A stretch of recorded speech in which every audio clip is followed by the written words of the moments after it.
Le projet Interreg Compétences Bois est développé par 5 partenaires franco-wallons: Nord Picardie Bois, le CNDB, Haute Info Bois, Eléa et Ligne Bois. Ces partenaires proposent un programme de formation pratique pour les professionnels de la filière bois, architectes, entreprises, bureaux d'études, formateurs, ainsi que de nombreuses visites techniques de part et d'autre de la frontière.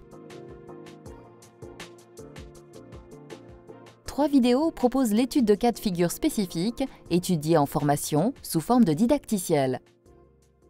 Dans le cadre du cycle de formation proposé par le projet Compétences Bois, Haute Info Bois présente dans ce tutoriel le cas d'un raccord de toiture inclinée avec une paroi ossature bois réalisée de façon classique. Une fois la structure du module montée, les étapes suivantes seront abordées successivement. L'isolation de l'ossature, la fermeture extérieure de la structure, l'étanchéité des angles, l'étanchéité à l'eau et pose des membranes par pluie, le lattage de la façade et de la toiture, la pose d'un bardage ajouré, la pose des grilles de protection, la fixation de la gouttière et l'étanchéité à l'air.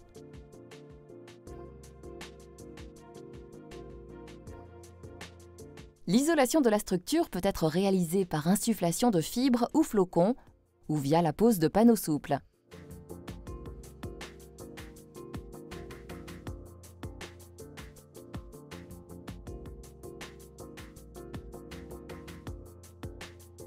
La fermeture de la structure, une fois isolée, est réalisée au moyen d'un panneau isolant, fixé par vissage, sur les montants en bois. Ce type de panneau peut également remplir la fonction de pare-pluie, mais il est généralement couvert d'une membrane pare-pluie supplémentaire, possédant également des propriétés anti-UV si le parement est un bardage ajouré. Ces panneaux sont rainurés languettés, ce qui facilite l'emboîtement des différents éléments. La pose de la sous-toiture isolante est également réalisée au moyen de panneaux isolants hydrofuges. Les panneaux sont fixés au moyen de vis. Pour assurer la continuité thermique, la rainure du panneau de sous-toiture, placée vers le bas, sera découpée pour venir recouvrir le panneau de façade et faire une jonction parfaite avec celui-ci.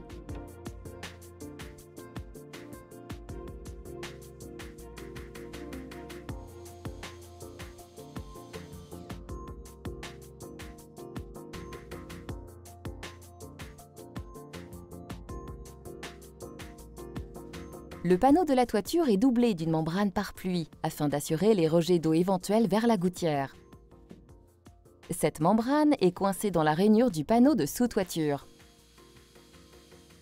L'étanchéité des angles sera assurée par une bande adhésive adaptée.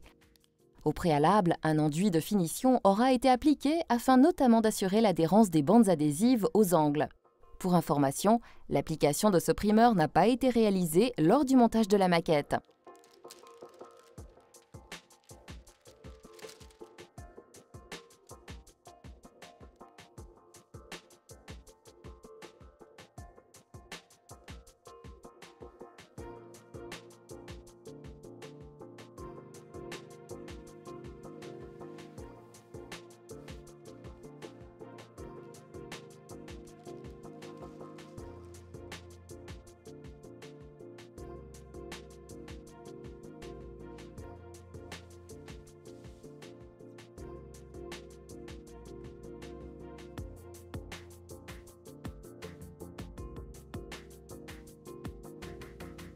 La membrane pare-pluie de la sous-toiture est fixée au moyen d'agrafes.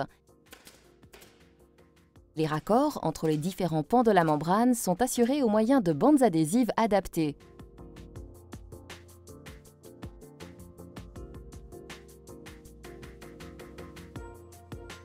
Le panneau isolant extérieur de la paroi est également doublé d'une membrane pare-pluie et anti-UV afin de le protéger de la dégradation par la lumière, notamment lors de la pose d'un bardage ajouré. La membrane est fixée par agrafage. Les raccords entre les différents pans de la membrane d'étanchéité sont assurés au moyen de bandes adhésives adaptées.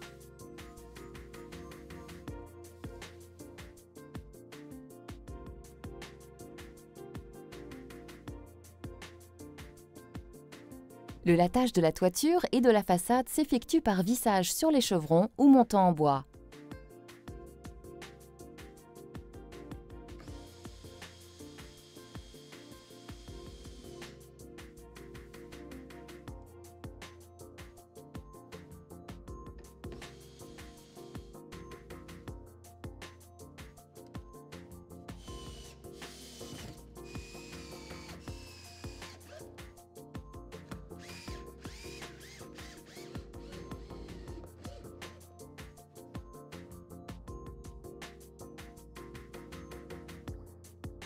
Les premières lames de bardage sont placées en bas. Les lattes fixées sur les montants de la structure permettent d'aménager une lame d'air de 15 mm minimum qui assurera une ventilation satisfaisante du bardage. Des cales sont utilisées afin d'obtenir un espacement régulier au fur et à mesure de la pose des lames de bardage. Les lames sont fixées au moyen de clous sur les montants de la structure. Les clous doivent être en inox à tête plate, torsadés ou crantés et de préférence enfoncés en biais pour éviter leur délogement. Ils doivent pénétrer sur au moins 25 mm. Pour des questions pratiques, lors de la réalisation de ce module, ce geste n'a pas été effectué. Des grilles de protection sont fixées au moyen d'agrafes sur les lattes. Elles permettent d'éviter la détérioration des matériaux causés par des oiseaux ou des rongeurs venant se loger derrière le parement et sous la toiture.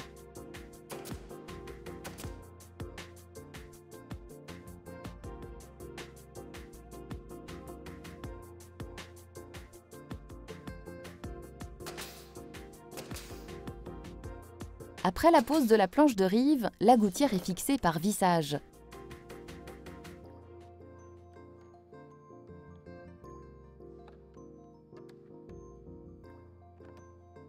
Une bavette d'étanchéité permettant l'écoulement de l'eau dans la gouttière est vissée.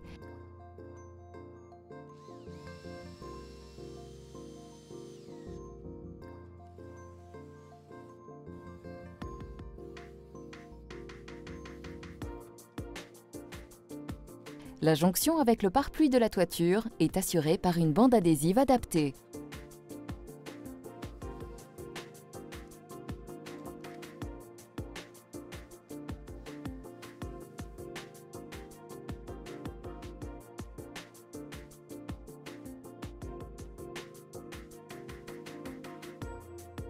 Un panneau OSB a été posé sur la face interne de la paroi. Il a pour fonction de contreventer celle-ci, mais assure également l'étanchéité à l'air de la structure. Les raccords entre panneaux sont rendus étanches grâce à la pose de bande adhésive adaptée. L'isolation de la toiture n'a pas été réalisée lors du montage de cette maquette. Elle est le plus souvent réalisée par insufflation de fibres ou de flocons, ou bien par la pose de panneaux d'isolation souple. Une membrane par vapeur ou frein de vapeur est placée sur le côté chaud de l'isolant de la toiture. Cette membrane doit être continue avec l'étanchéité à l'air des parois, c'est-à-dire les panneaux OSB. Les jonctions sont assurées par la pose de bandes adhésives adaptées. En aucun cas, cette membrane ne peut être percée.